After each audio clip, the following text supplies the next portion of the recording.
नाज़रीन, रुपया पैसा में आपको खुशामदीद कहते हैं। मैं हूं अली नासिर। फिर वही बात, मेरे नज़दीक अब सबसे अहम चीज़ ये होती है कि जो मौजू लेकर आऊँ प्रोग्राम के अंदर वो हो कौन सा, और फिर साथ साथ मुझे इस चीज़ का भी थोड़ा पास रखना है कि बहुत ज़्यादा तनकीद पर मबनी प्रोग्राम ना हो, क्योंकि सारे प्रोग्रामों में तनकीद ही होती है। मईशत का हाल कहीं से अच्छा तो है नहीं, और बेहतर करने के लिए कोई भी तदबीर कर रहे हैं वो काम नहीं आ रही। जहाँ देखें हुकूमत ने पॉलिसियाँ मुरतब ज़रूर की हैं, हो सकता है नीयत भी साफ़ हो, मैं कुछ कह नहीं सकता। नीयतें, अब उनका इल्म तो बंदे को नहीं होता, लोगों के दिल में होती हैं। अब वो हो सकता है उन्होंने नीयत साफ़ रखी हो पर कुछ हो नहीं रहा। गरीब के जहन में जो सवाल हैं मैं आपके सामने रखता हूँ, आवाम के जहन में जो सवाल हैं वो आपके सामने रखता हूँ, मिडिल क्लास के जहन में जो सवाल हैं वो आपके सामने रखता हूँ, जो अपर मिडिल क्लास के जहन में सवाल हैं वो आपके सामने रखता हूँ, पढ़े लिखे लोगों के जहन में जो बात है वो आपके जहन में रखता हूँ।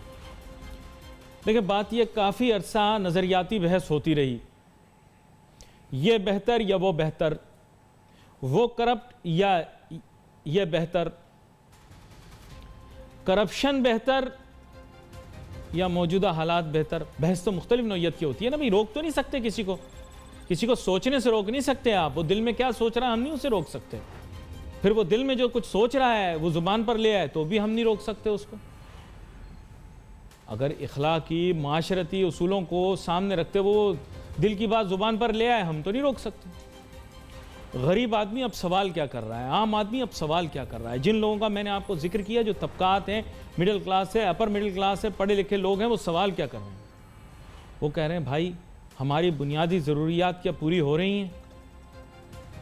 देखिए, ऐसा वक्त आना नहीं चाहिए था कि करप्ट लोगों का मवाजना किया जा रहा हो उन लोगों से जो कि निस्बतन कम करप्ट हो या करप्ट ना हो। होना नहीं चाहिए। मैं नहीं कह रहा कि ये लोग करप्ट नहीं हैं, या मैं ये भी नहीं कह रहा कि ये निस्बतन कम करप्ट हैं, लेकिन मैं ये कह रहा हूँ, नहीं ये नहीं कह रहा, मैं कुछ भी नहीं कह रहा इस मुतालिक। मैं ये कह रहा हूँ कि मवाजना होना शुरू हो जाए, ये गलत है।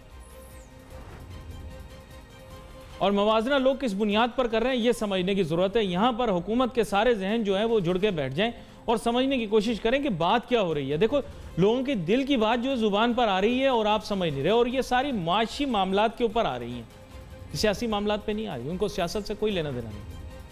आम आदमी अब सियासत से बाहर निकल आया है, वो इलेक्शन के वक्त होता है सियासत। नज़रियात की जंग जो होती है इलेक्शनों में होती है, इलेक्शन के बाद खाली गिने चुने लोग होते हैं जो नज़रियाती बुनियादों पर एक दूसरे के साथ जंग करते हैं। फिर बात होना शुरू हो जाती है कि हालात कैसे हैं, मामलात कैसे हैं। महंगाई बढ़ रही है, सवालों के जवाब देने, ये नहीं कि वो करप्ट, ये करप्शन की बात नहीं हो रही है, अभी माशी बात हो रही है।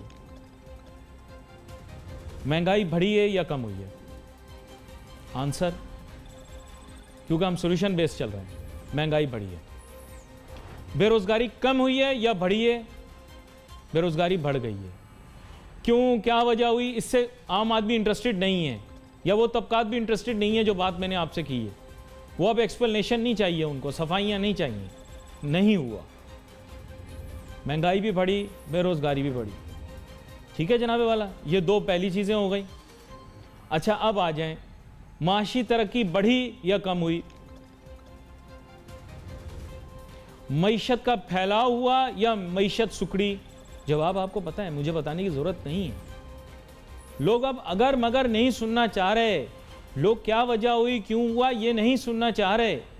आप अपने बच्चे की नहीं मानते, आपका बच्चा पर्चे में फेल हो जाता है, वो बेचारा कहता है मुझे टीचर ने सही नहीं पढ़ाया, आप उसे 2 चमाट लगाते हैं मुंह के ऊपर, माजरत गलत निकल गया मुंह से, यानी 2 थप्पड़ रसीद करते हैं उसके मुंह पर। थोड़ा मुहज़्ज़बाना अंदाज में कहना चाहिए ना टीवी के हिसाब से। तो आप उसकी बात नहीं सुनते, आप कहते हैं नहीं तूने सही नहीं पढ़ा। वो कहता है बिजली नहीं थी, आप कहते हैं तो क्या हुआ, सारे बच्चों के लिए नहीं थी।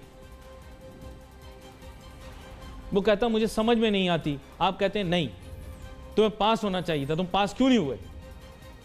बच्चे तक को आप मौका नहीं देते, आप उसको मारते भी हैं, नहीं मारना चाहिए बच्चों को, आप उसे मारते भी हैं, डांटते भी हैं। हुकूमत नहीं कर पा रही कुछ भी, तो आप क्या हुआ, क्यों हुआ, किस वजह से हुआ, ये बातें हीले बहाने आप सुन रहे हैं। भाई क्यों सुन रहे हैं आप? मत सुने। या फिर सुन लें फिर शिकायत नहीं करें। अगर आपको उनकी बात मंजूर है, उनके हीले बहाने आपको समझ में आ रहे हैं तो ठीक है भाई, फिर आप चुप रहें, फिर आप नहीं बोलेंगे। Let's take a short break.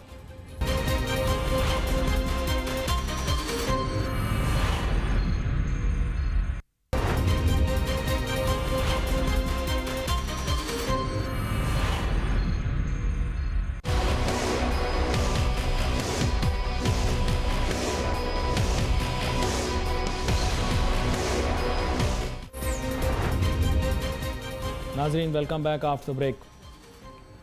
मेरे साथ अब मेहमान शामिल गुफ्तगू होंगे।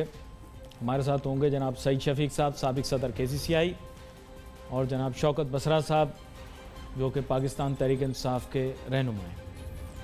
वेलकम करता हूं दोनों। सईद शफीक साहब, अब बात कुछ ऐसी है कि मईशत के मुतल्लिक मैं अब बड़ा अजीब सा मुझे महसूस होता है कि मैं गुफ्तगू कहाँ से शुरू करूँ, और कभी कभार ये सोच कर आता हूँ सोल्यूशन बेस्ड गुफ्तगू करूँगा, कहीं जहाँ बेहतरी हो रही है उसके बारे में बात करूँगा।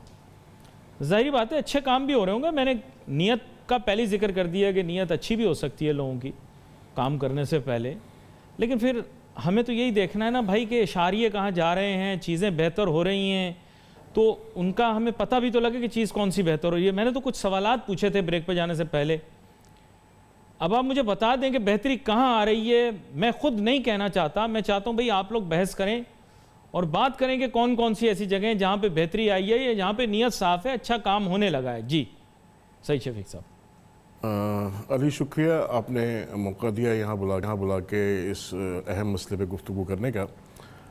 देखें, हम हमेशा से एक चीज़ ये रिवायत बन गई है आपकी, जो भी हुकूमत आती है वो पाकिस्तान स्टॉक एक्सचेंज को शायद अपनी मईशत का इंडिकेटर ज़ाहिर करने की कोशिश करती है, और जब स्टॉक में तेज़ी आती है कहते हैं देखिए जी हमारी पॉलिसी से आज स्टॉक मार्केट जो है वो कहाँ से कहाँ पहुँच गई।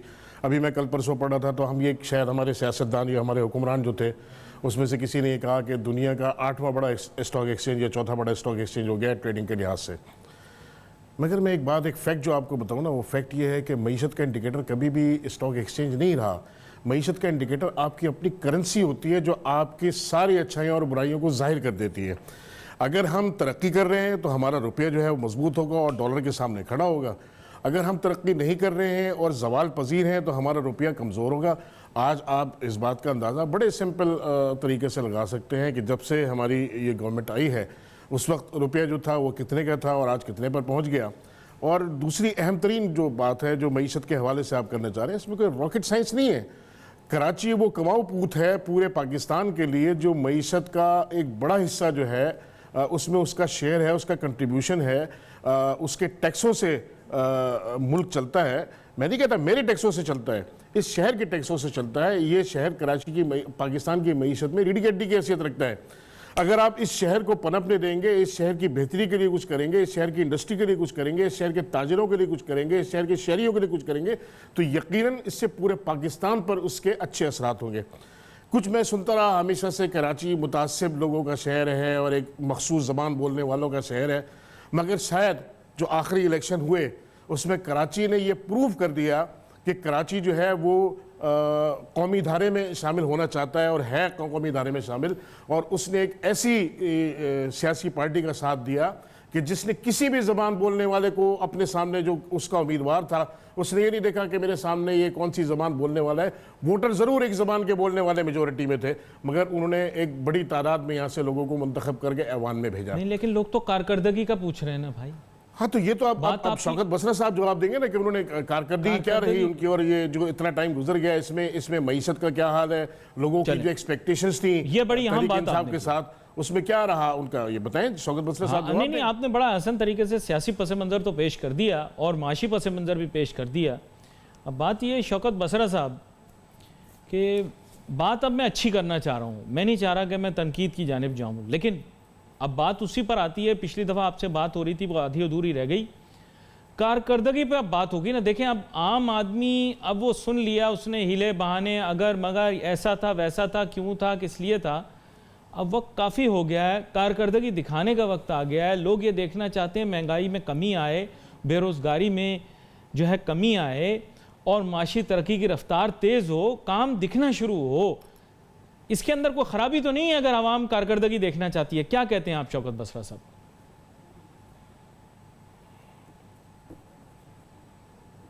मुझ तक शौकत बसरा साहब की आवाज़ नहीं आ रही, मेरे ख्याल उनसे रब्ता दोबारा से करने की कोशिश करते हैं। चले अली, मैं कुछ इस बारे में अगर आप मुझे इजाज़त दें तो मैं कुछ जरूर करता इजाफा हूं। करें। देखिए, हमारे एक सिलसिला है जो अभी 18वीं तरमीम हुई थी, उसमें NFC का एक सिलसिला शुरू हुआ था कि अपनी आमदनी का वफाक जो है वो बड़ा हिस्सा सूबों को मुंतकिल करता है, और उसकी एक बेस थी। उसकी बेस ये थी कि जो अददी आदाद के हिसाब से जिस सूबे की जितनी आबादी है उसके हिसाब से उसका शेयर बनता था और वो सूबों को मुंतकिल हो जाता था। मेरी बड़ी बदकिस्मती है शहर के साथ और शहर के लोगों के साथ कि इसकी काउंटिंग में जो लास्ट सेंसस हुए थे या क्या कहते हैं उसको, मरदमशुमारी जो हुई थी, उसमें आज भी कराची के हवाले से कुछ पार्टियां जो हैं वो इस बात की दावेदार हैं कि उस सेंसस में कराची के साथ धांधली की गई और कराची में तकरीबन 70 से 80 लाख जो लोग हैं उनको कम गिना गया। इसके यकीनन सियासी असरात भी होंगे। हुकूमत वक्त को ये चाहिए था कि अगर ये कोई शिकवा था, शिकायत थी, तो इसकी तहकीकात करते, उसके अंदर जाते। और देखें, एक आम आदमी का जो मसला है ना, शायद वो मईशत तक बहुत सारे लोगों की समझ में बात नहीं आती कि मईशत क्या है, रुपये की वैल्यू क्या है, डॉलर क्या है, और हम तरक्की, ये एक आम आदमी का मसला ये है कि मुझे तालीम कैसे मिलेगी, मेरी सेहत का मसला कैसे हल होगा, मेरा रोड टूटा हुआ है, मेरा घर कैसे बनेगा, नालियाँ बह रही हैं, गटर बह रहे हैं, ये सब चीज़ें जो है ना एक आम आदमी के मसले हैं। 70 साल से ज़ायद गुजर गए आपको, आप बुनियादी जो मसाइल हैं, बेसिक नेसेसिटीज़ के जो इशू हैं, उनसे ही आप आज तक छुटकारा हासिल नहीं कर सके। तो मेरी अर्ज ये है कि मैं एक मिनट अली, एक सेकंड मुझे और दे दें। तो NFC के बाद जो आपने 18वीं तरमीम की थी, उसका बुनियादी मकसद ये था कि आप सूबों को जो इख्तियारात मुंतकिल कर रहे थे, तो सूबों को ये चाहिए था वो PFC अवार्ड जो था वो अपने नीचे और ले जाते, और ये सिलसिला तसलसल एक UC तक और एक काउंसलर तक पहुंचता। जब एक काउंसलर तक पहुंचता और आमदनी के ज़राए उसके पास भी मुहैया होते, तो जो आम लोगों की शिकायत है, जो मोहल्ले में रहते हैं, जो गलियों में रहते हैं, जो कच्ची आबादियों में रहते हैं, उनके मसाइल उस अंदाज में हल होते, तो हुकूमत यकीनन तरक्की करती हुई नजर आती। आप पैसे तो खर्च कर रहे हैं, आप वो पैसे फेंक रहे हैं, मगर वो नजर कहीं नहीं आ रहे खर्च होते हुए। लेकिन लोग ऐसा दावा करते हैं कि माजी के अंदर निज़ाम के अंदर जो तब्दीलियाँ लाई गई थी, वो मुशर्रफ साहब दुबई में बैठे प्रोग्राम देख रहे होंगे या पता नहीं लंदन में होंगे, प्रोग्राम देखते ज़रूर हैं। उन्हें कहते हैं साहब कि उनके दौर में जो तब्दीलियाँ वो लाए थे, शायद निज़ाम के अंदर कुछ बेहतरी आई थी। अब इसके बारे में कहना तो बहुत मुश्किल है कि आई थी कि नहीं। यहाँ पर एक छोटी सी ब्रेक लेते हैं, ब्रेक के बाद वापस आते हैं, अपनी गुफ्तगू जारी रखेंगे।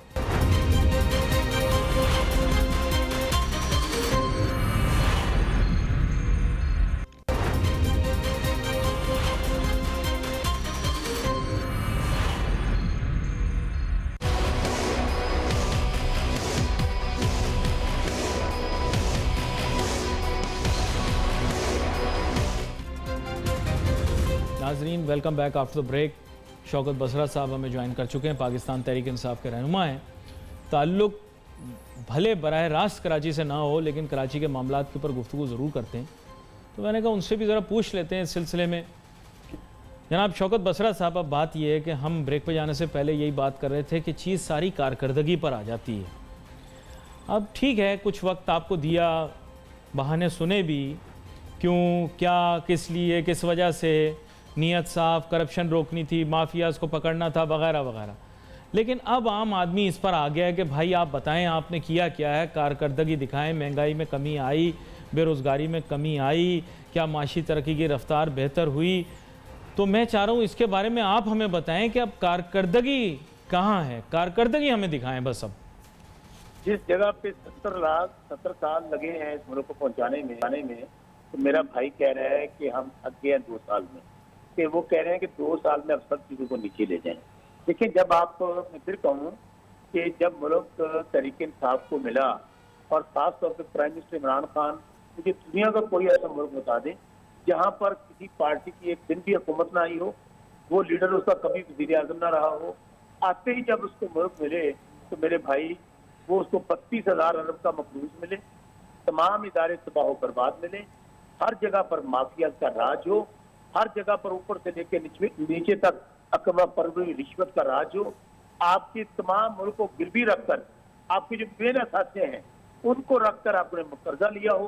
तो मुझे बताएं कि इन हालात में आप कहते हैं कि 2 साल में इमरान खान के पास या तो अलादीन का चिराग है या गिदड़ सिंगी है, वो रगड़े हाजिर हो जा, और सारे मसाइल हल कर दे, ऐसे नहीं होता। आप ये तो एक 24 करोड़ का मुल्क है। मेरा भाई अगर अपने घर को भी, अल्लाह ना करे हमारा एक बच्चा खराब हो जाए ना घर का, और घर का मालिक ही पता चले तो वो डाके मारने शुरू हो गया है और उसके कर्ज लेने शुरू हो गया, वो अपने घर को ठीक नहीं कर सकता। इसको तो जिसको पंजाबी के अंदर जड़ा पन्नो लाल है, जिस डिपार्टमेंट को टच कर रहे हैं, जिस इश्यू को टच कर रहे हैं, वहां पर यही बात निकलती है, वो चीनी माफिया है, वो सीमेंट माफिया है, वो पेट्रोल माफिया है। क्योंकि होता क्या था, पहले एक कट और कमीशन ऊपर से लेकर नीचे तक जाता था, नीचे से लेकर ऊपर तक जाता था। अब उनको पता है कि यहाँ पर जीरो टॉलरेंस और करप्शन। इवन अपने लोगों पे सिर्फ इल्जाम की बुनियाद पर, माजी में तो मेरे भाई यहाँ तक हुआ गया, यहाँ के वजीर खजाना को अरबों रुपए के इल्जाम थे, उसको जहाज में बिठा के भेज दिया गया। तो मेरे भाई मैं सिर्फ गुजारिश ये करूंगा कि इमरान खान जिन मसाइल का दो चार है, जो इकानमी हमें मिली है, और खास तौर पर बदकिस्मती ये हुई इस कोरोना ने, जहाँ पे बहुत बड़ी बड़ी इकोनॉमीज थी वो भी एक्सपोज हो गई। आप अमेरिका को देख लें, उनसे बड़ा मुल्क तो दुनिया में नहीं था, किस बुरी तरह एक्सपोज हुए हैं। उनका हेल्थ केयर का निजाम, इकोनॉमी आसमान से बातें कर रही थी। बाकी में बड़े ममालिक आप ले लें, यूके की इकोनॉमी 20% नीचे आई है। IMF कह रहे हैं कि 4 से 5% हर मुल्क की इकोनॉमी नीचे आएगी। तो पाकिस्तान को इस वक्त तक 3000 अरब का टीका लग चुका है इस कोरोना में। तो आप दुआ करें, मैं फिर कह रहा हूँ कि गलती कुताही हो सकती है, इंसान है, लेकिन नीयत साफ है, इरादा मुसम्मम है। लेकिन जब आपने ये पकड़ दकड़ शुरू हुआ, अब जो मेन प्रॉब्लम कहाँ पे आ रहा है, आपका जो मेन इन्वेस्टर है, जिनके पास पैसा है, वो नहीं निकाल रहे हैं, अभी तक नहीं निकाल रहे हैं। वो इस डर से बैठे हैं कि हम बताएंगे, हम किस तरह लोगों को बताएंगे हमें पर कहाँ से आया। हालांकि हमने कहा है भाई, आपको रियल एस्टेट आप ये लगाएं, कंस्ट्रक्शन के काम में लगाएं, प्रॉपर्टी के काम में लगाएं, हम आपको रिलीफ देंगे। तो सो इंशाल्लाह with the passage of time, आप 70 साल अगर उनको बर्दाश्त किया है, एक आपने जो आमरीत थी और 4-4 बारियां लेने वाले लोग थे, खुद तो वो अरबोपति और खरबोपति बन गए, दुनिया के हर बर्रे आजम में उनकी जायदादें बन गई, पाकिस्तान के हर कोने में उनकी जायदादें बन गई। तो मेरे भाई, उस शख्स को अब ये चीजें ठीक करने के लिए वक्त लगेगा। ऐसे तो मकरूज नहीं हुआ मुल्क मकरूज होता गया और वो अमीर अमीरतर होते गए। तो आपका एक मौका है ना, अभी आपसे दूसरी बात करता हूं मैं। सईद शफीक साहब हमारे साथ मौजूद हैं। सईद शफीक साहब, देखें जो बात अभी शौकत बसरा साहब ने की है, मैंने कुछ चीजें नोट की, अगर आप देखें। हाँ बिल्कुल, आप बिल्कुल जवाब दें। देखें, उन्होंने बड़े हसन, बड़े खूबसूरत तरीके से उन्होंने दिफा किया है। नहीं, बहुत अच्छी बात गुफ्तगू कर रहे हैं शौकत बसरा साहब। मगर शौकत बसरा साहब, आप इस मुल्क के शहरी हैं, इस मुल्क के वासी हैं और एक अच्छा सियासी बैकग्राउंड रखते हैं, तवील अरसे से आपकी सियासी वाबस्तगी है। आप ये बताइए कि आप इस मुल्क में रहते हुए क्या आपको मुल्क के हालात का और मुल्क की मईशत का नहीं पता था? ये हुकूमत में आने के बाद आपको पता चला कि मुल्क की मईशत क्या है और कितने अरब रुपए का कर्जा हमारे ऊपर और हमारे इदारे जो हैं? क्या आपको नहीं पता था PIA की क्या कंडीशन है? आपको नहीं पता था स्टील मिल की क्या सूरत हाल है? आपको नहीं पता था रेलवे जो है वो कहाँ तक खसारे में जा चुकी है? इन सब चीज़ों का आपको पता था, फिर भी आप तब्दीली का नारा लगाया आपने, लोगों ने उस पर लब्बैक कहा, आपके ऊपर एतमाद किया कि आप ऐसी कौन सी तब्दीली ला रहे हैं। मुझे तो सिवाय इसके कि आपकी तब्दीली नजर है कि आपने एक पार्टी छोड़ के दूसरी पार्टी में आए, ये आपकी तब्दीली हुई, इसके अलावा तो मुझे कोई दूसरी तब्दीली PTI से नजर नहीं आ रही। लोगों की एक्सपेक्टेशन तो वही की वही है, अभी तक क्या होगा? तो आपको ये तो हुकूमत नहीं देनी चाहिए। आप अपोजिशन में बैठते और उनको हुकूमत करते और एक मजबूत अपोजिशन होकर आप इन सब बुरे कामों से, जिनसे मुल्क पहले 2-4 हो चुके, उनसे रोकने की कोशिश करते। इस दफा भी आप अपोजिशन में बैठते नहीं लेते पारी। अगर ये हालात थे, अगर आप नहीं सही कर सकते थे, तो 70 साल के बिगाड़ को लोग क्या अगले 70 साल तक इंतजार करेंगे ठीक होने के लिए? क्या है, जरा जवाब दीजिए इसका मुझे आप।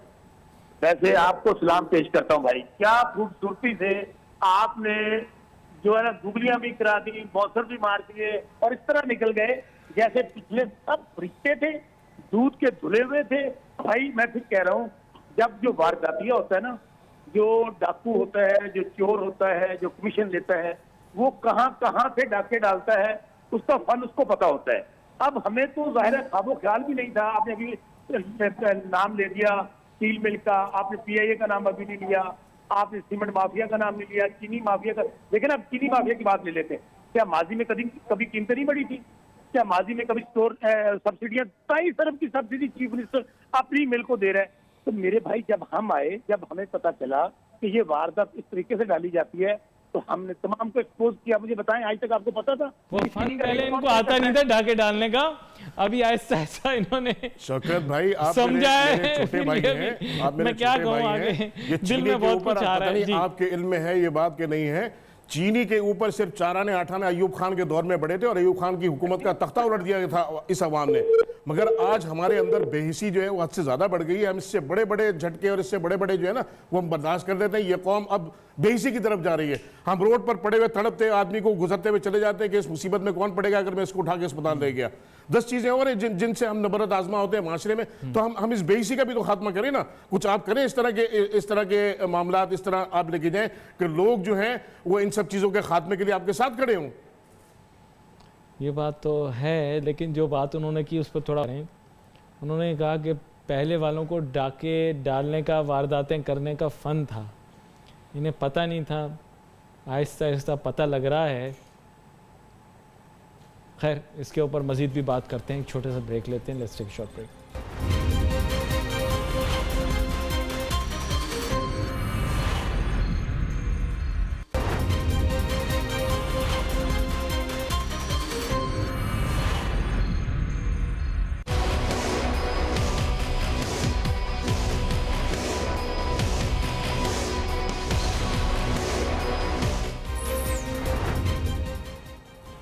मेरा मकसद कतई ये नहीं था भाई कि किसी को ऐसा महसूस हो कि भाई कोई एकतरफा बात हो रही, लेकिन इसीलिए मैं कोशिश करता हूँ कि जो भी मौक़िफ़ हो पूरा है। देखिए, बेहतरी आनी चाहिए, इसमें कोई दो राय नहीं है। कारकर्दगी दिखनी चाहिए, इसमें कोई दो राय नहीं है। हालात, वाक़यात, मामलात अपनी जगह हैं, मैं नहीं बहस करता। ठीक है, जो हालात हैं, मामलात हैं, वाक़यात, फ़ैसला तो आपने करना है, मैंने थोड़ी करना है। देखिए, मीडिया के ऊपर ये इल्ज़ाम लगाना गलत है कि हम फ़ैसला ले सकते हैं आपकी खातिर, और ख़ास तौर पे पाकिस्तान का मीडिया जहाँ पे मुख्तलिफ़ ज़ाविये दिखाए जाते हैं, मसाइल के हर पहलू से दिखाया जाता है। मैं आपको सही बात कर रहा हूँ। हिंदुस्तान का मीडिया ऐसा नहीं है। भारत का मीडिया एक तरफ़ा बात करता है। वो ज़ाहिरी बात है, एक सियासी जमात, एक सियासी नज़रिए को फेवर कर रहा है। आप देखें इंटरनेट के ऊपर, मैं बगौर देख रहा होता हूँ क्या चल रहा है सारी दुनिया में। लेकिन हम भी कोशिश यही करते हैं कि भाई मईशत के मुतल्लिक भी हर चीज़ मस्बत है। देखिए, वो लोग कर सकते हैं सियासत पे बात ना, वो भी सियासी बात कर रहे हैं, लेकिन पीछे उनके भी मईशत है। उन्होंने जहाज़ ख़रीदवाने थे, महंगे जहाज़ से। उन्हें चाहिए था कि उनके मुल्क में टेंशन क्रिएट हो, महंगे जहाज़ ख़रीदे जा सकें, जवाज़ पैदा हो। जो ही मामला हुआ हिंदुस्तान में, उन्होंने इसको बढ़ा चढ़ा के पेश किया। उनके आईटी की ऐप्स बंद करनी थी चाइना की, वो बंद की। उसके साथ साथ जो है, हम तो उस लेवल तक अभी पहुंचे नहीं, और उन्होंने महंगे जहाज़ ख़रीदने थे। वो जहाज़ों के लिए उनको जवाज़ मिल गया कि भाई अब हम महंगे जहाज़ ख़रीदेंगे। पता नहीं वो जहाज़ उनके काम आएंगे या नहीं आएंगे। हम अपनी बात करते हैं भाई, अपने मुल्क की बात करते हैं। सईद शफीक साहब, अब बात ये है कि मेरी कोशिश यही रहती है प्रोग्राम के अंदर कि मैं बात वो कर सकूँ। कभी कभार क्या होता है, सियासतदान थोड़ा सा स्लिप ऑफ टंग के अंदर कुछ ऐसा कह जाते हैं, उस पर वो फंस सकते हैं बाद में। तो आगे आप समझ गए होंगे कि जो ब्रेक से पहले स्लिप ऑफ टंग हो गया। खैर, आगे चलते हैं बात को लेकर। अब आप ये बताइए, कारकर्दगी के मुतालिक आपने उनकी राय सुन ली। फाजिल मेहमान ने बताया कि 2 साल में 71 साल की हुई चीज़ें उल्टी नहीं की जा सकती। मईशत 2 साल में दुरुस्त नहीं हो पाएगी। आपने जवाब ये दिया कि ये सब चीज़ें इनको पहले से मालूम थी। वक्त दिया जाए, मोहलत दी जाए, टाइम दिया जाए, रिलैक्सेशन और रिलीफ दी जाए या नहीं, क्या कहते हैं आप मेरे से सवाल कर रहे हैं। अगर यही सवाल मैं आपसे करूं कि मईशत या मुल्क दुरुस्त सिमत में जाता हुआ एक आम पाकिस्तानी की हैसियत से, एक आम आदमी की निगाह से अगर आप देखें तो आपको नज़र आता है। अगर मैं अपने आप को एक आम पाकिस्तानी और एक आम शहरी समझूं तो मुझे मुल्क उस सिमत में जाता हुआ नज़र नहीं आता। आपने पिछले अदवार के डाकुओं का तो जिक्र कर दिया कि उन्होंने मुल्क को लूटा। इसमें कोई शक नहीं कि मुल्क को दोनों हाथों से लूटा है। पता नहीं खुदा की इस मुल्क पर क्या रहमत है कि लूटे जा रहा है और फिर भी चल रहा है, अल्लाह इसको चला रहा है। तो किस किस की दुआएं और किस किस का लहू और किन किन शहदाओं की, किन माओं की, जिन्होंने जब पाकिस्तान बना तो कैसी कैसी कुर्बानी दी। शायद अल्लाह ताला उस कुर्बानियों के सिले में आज हमें बचा के और महफूज करके रखा हुआ है। मुझे ये बताइए, जो डाकू थे, डकैती मार गए, वो तो चले गए, चलो पिछले अदवार में आपके पास इख्तियारात नहीं थे। 2 साल आपको हो गए तब्दीली का, आपने नारा लगाया। उस वक्त भी एक आम आदमी की हैसियत से मुझे भी इस बात का पता था कि मुल्क कितने कर्जों में डूबा हुआ है और मईशत जो है इतनी आसानी से जो है वो ट्रैक पर नहीं आ सकती। आपने तब्दीली का नारा लगाया, आपने बोला पाकिस्तान का पासपोर्ट दुनिया में ऐसा पासपोर्ट होगा कि आपको वीज़े की ज़रूरत नहीं होगी। आपने ये नारा लगाया कि यहाँ नौकरियां ढूंढने लोग पाकिस्तान में आएंगे और नौकरियां तलाश करें। ये मैंने नहीं लगाया, ये रिकॉर्ड पर है, ये आप चलाते रहते हैं ये सब चीज़ें। अभी प्रोग्राम में बात हुई है इस बारे में। अगर ये सब चीज़ें आपको पता था कि 5 साल में ठीक नहीं हो सकती, तो इसका मतलब है आपने आवाम से झूठ बोला। तब्दीली का नारा जो आपने लगाया वो तब्दीली आप लेकर नहीं आ सके, आपको पता था इस बात का। आज आप ये कहते हैं कि 70 साल की तब्दीली हम ठीक नहीं कर सकते, 5 साल गुजर जाएंगे, आप कहेंगे अगले 10 साल में मजीद चाहिए। देखें वो डाकू जो डकैती मार के निकल गए, एक मिनट अली, एक मिनट, वो जो डाकू डकैती मार के निकल गए, चीनी के स्कैंडल की बात करें, चीनी के स्कैंडल की बात करें, बसरा मेरा छोटा भाई है, देखिए चीनी के स्कैंडल तो आपके सामने हुआ ना, किधर हैं उसके चोर? आप ही के दरमियान में कहीं हैं, आप तलाश करें उनको, किधर हैं? आप पेट्रोल का बहरान हुआ, आप आज तक उस पर एक कमीशन नहीं बना सके, उसकी फैक्ट फाइंडिंग आज तक आपके सामने नहीं आ सके, लोगों को पता नहीं कि क्या हुआ। मुसीबत तो आवाम ने झेली ना। और एक और बड़ा बहरान सर उठा रहा है, गद्दुम का बहरान। आने वाले वक्त में आप देखिएगा लोग आटे को तरसेंगे और आटा नहीं मिलेगा। ये सब चीजें मैं मीडिया से देख रहा हूं। दल की वजह से भी बहुत कुछ होगा। टड्डी दल, नहीं, टिड्डी दल तो बिल्कुल इसमें शक्ल एक अजाब की कैफियत है। मैं तो समझता हूँ कि अल्लाह ताला सबको महफूज रखे। इसमें मुल्क की मईशत का बड़ा दखल है कि अगर खुदा न खास्ता ये हमारी फसलें खा गया तो टड्डी दल फसलें खा गई है या खाएगी? देखें ये वजाहत बड़ी जरूरी है। देखें अभी तो इसका एक वो कहते हैं ना, एक हिस्सा भी आया है यहाँ पे। मजीद कई इम्कानात हैं इस बात के, कई और ये टिड्डी दल और मजीद हमलावर होंगे इस हवाले से। तो हमें इन सब चीज़ों को भी देखना है, फेस करना है। और मैं तो कराचीइट्स की अगर बात करूं, देखो ये मेरा शहर कराची है, मेरा दिल दुखता है आज यहाँ के लोग 8-8 घंटे, 10-10 घंटे, 12-12 घंटे बिलक रहे हैं, चीख रहे हैं, परेशान हो रहे हैं। मेरे बच्चे जो ऑनलाइन बैठे हुए पढ़ रहे हैं, उनके सामने बिजली नहीं है, वो नेट उनका बंद पड़ा हुआ है, वो तालीम से महरूम हो रहे हैं। जो बीमार हैं, कोरोना के मरीज हैं, आइसोलेशन में पड़े हुए हैं, बिजली उनके पास नहीं है। तो खुदा का वास्ता ऐसा क्या किया पूरे मुल्क को पाल रहा है ये शहर, और इसको पालने वाला कोई नहीं है। नहीं, ये पता है क्या कहते हैं? ये कहते हैं आप लोग एग्जैजरेट कर रहे हैं। ये मैं आपको बता रहा हूँ, आप सोशल मीडिया पे देख लें, वो बोलते हैं मीडिया वाले एग्जैजरेट कर रहे हैं, ऐसा कुछ भी नहीं है। मीडिया वाले तो सफेद को काला दिखा देते हैं, काला को सफेद, काले को सिफा। हम पे इल्जाम लगाया जा रहा है सर। मैं उस हद तक जाना नहीं चाहता, मैं लोगों की सर आप इल्जाम लगाया जा रहा है कि मीडिया एग्जैजरेट कर रहा है। मैं वो सियासतदान नहीं हूँ जो ड्राइंग रूम में बैठ के पॉलिटिक्स करता हूँ। एक आम आदमी, तुमने वो सुना होगा अली कि जब कहते हैं ना जुल्म हद से बढ़ता है तो मिट जाता है। आज अगर लोगों के दिलों में ये बात पैदा होनी शुरू हो गई कि उनका इस्तेहसाल हो रहा है।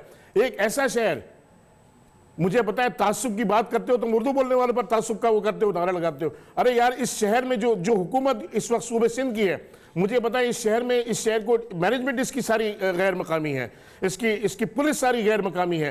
तो मुझे बताओ, देखो एक मुतासिबाना बात करने का इल्जाम लगा देंगे आप पर। नहीं, मुतासिबाना, मैं जो फैक्ट और रियलिटीज है ना उसकी बात कर रहा हूँ।